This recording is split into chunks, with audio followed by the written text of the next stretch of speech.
Welcome বন্ধুরা, তোমরা কেমন আছো? আশা করি তোমরা সবাই খুব ভালো আছো। আমার নাম মিজানুর রহমান এবং নিট কেজি চ্যানেলে তোমাদের সকলকে সুস্বাগতম। তো আজকে আমরা শুরু করব ribosome.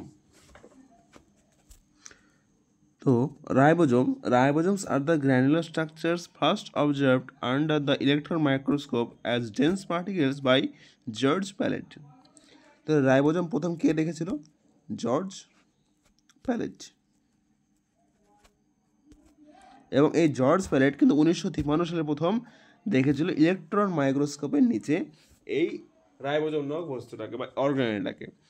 They are composed of ribonucleic acid or RNA and proteins and are not surrounded by any membrane.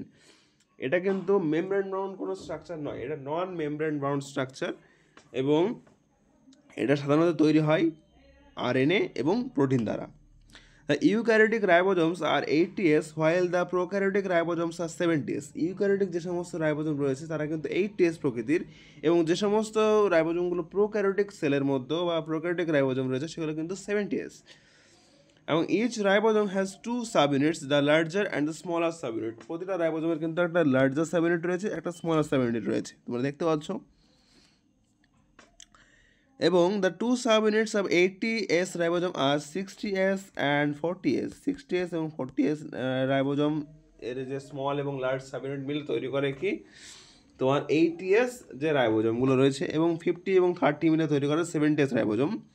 Hair S is the with Svedberg unit which stands for the sedimentation coefficient. So এসটা কিন্তু sedimentation কোএফিসিয়েন্টের জন্য ব্যবহার করা হয়।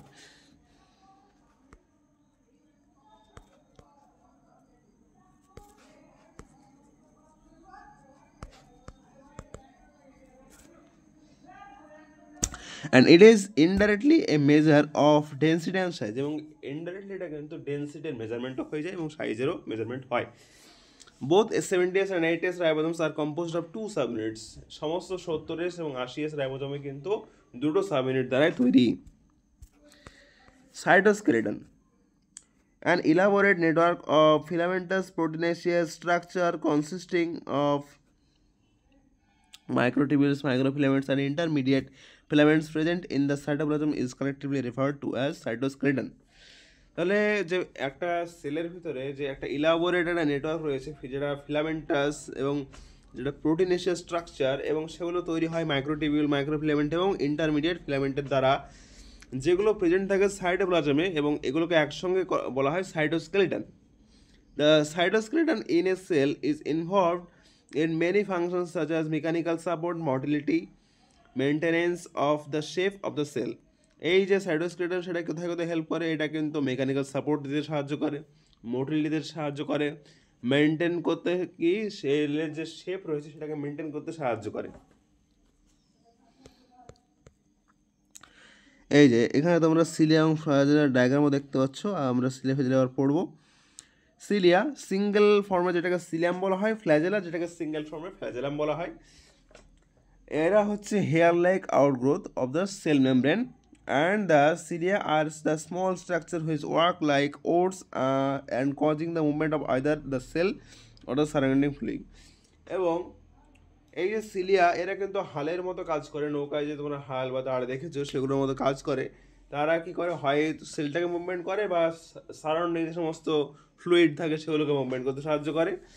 And flagella are comparatively longer and responsible for cell movement. এবং যে flagella রয়েছে সেগুলো কিন্তু কম্পারেটিভলি বা তার থেকে বড়ো হয় এবং এগুলো কিন্তু সেল মুভমেন্টের জন্য helpful. The prokaryotic bacteria also possesses flagella, but these are structurally different from that of eukaryotic flagella. এবং prokaryotic bacteria flagella এবং eukaryotic bacteria flagella কিন্তু completely different.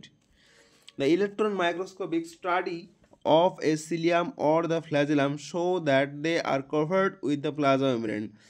এবং ইলেকট্রন মাইক্রোস্কোপ স্টাডি যখন করা হলো সিলিয়ামের ওপরে বা ফ্ল্যাজেলামের ওপরে, তখন দেখা গেল কি যে এরা কিন্তু প্লাজমা মেমব্রেন দ্বারা covered and their core called axoneme. এবং এদের যে কোরটা রয়েছে সেটা কিন্তু অ্যাক্সোনিম নামে পরিচিত। এবং the axoneme usually has 9 doublets of radially arrange peripheral microtubules. এবং এই যে অ্যাক্সোনিমগুলো রয়েছে, অ্যাক্সোনিমগুলো কি হয় 9টা ডাবলেট দ্বারা তৈরি, যেগুলো রেডিয়ালি অ্যারেঞ্জ থাকে এবং এর যে পেয়ার অফ সেন্ট্রালি লোকেটেড মাইক্রোটিবিউলস এবং মানে মিডলে বা সেন্টারে কিন্তু সেন্ট্রালি লোকেটেড একটা মাইক্রোটিবিউলস থাকে। Such an arrangement of axonimal microtubules is referred to as 9+2 array. এই ধরনের অ্যারেঞ্জমেন্টকে 9+2 অ্যারে বলা হয়। The central tubules are connected by bridges and is also enclosed by a central sheath, এবং এর যে সেন্ট্রাল টিবিলগুলো রয়েছে সেগুলো কিন্তু ব্রিজ দ্বারা কানেক্টেড এবং এরা একে অপরকে এনক্লোজ করে সেন্ট্রাল শীতের সাহায্যে, which is connected to one of the tubules of the each peripheral doublets of the by a radial spoke. এগুলো রেডিয়াল স্পোক দ্বারা কানেক্টেড থাকে। Thus there are 9 radial spokes এবং এভাবে 9টা মোট radial spoke. The peripheral doublets are also interconnected by linkers, এবং যে peripheral doubletগুলো রয়েছে সেগুলো কিন্তু লিঙ্কার দ্বারা interconnected, এবং both the cilium and the flagellum emerge from centriole-like structure called the basal bodies, এবং এই যে সিলিয়াম এবং ফ্ল্যাজেলাম রয়েছে এরা কিন্তু সেন্ট্রিওল-লাইক স্ট্রাকচার থেকে ইমার্জ করে, যেমন দ্য বেসাল বডি যেমন।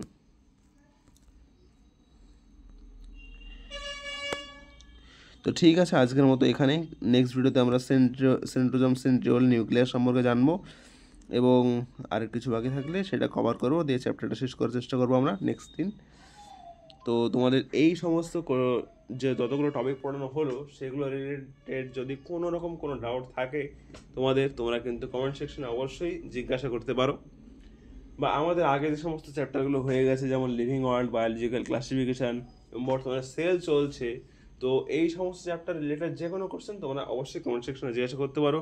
এবং যদি তোমাদের কোনো কোশ্চেন অ্যান্সার সিরিজ বা ধরো কোনো রকম কোনো প্রয়োজন থাকে বা কোনো ইম্পর্টেন্ট টপিক যেগুলো মনে হচ্ছে তোমাদের খুবই প্রয়োজনীয় সেই টপিকের উপর যদি তোমরা ডেডিকেটেড ভিডিও চাও তোমরা সেটাও কমেন্ট সেকশনে জানাতে পারো, আমরা কিন্তু সেই সমস্ত ভিডিও প্রোভাইড করার চেষ্টা করব।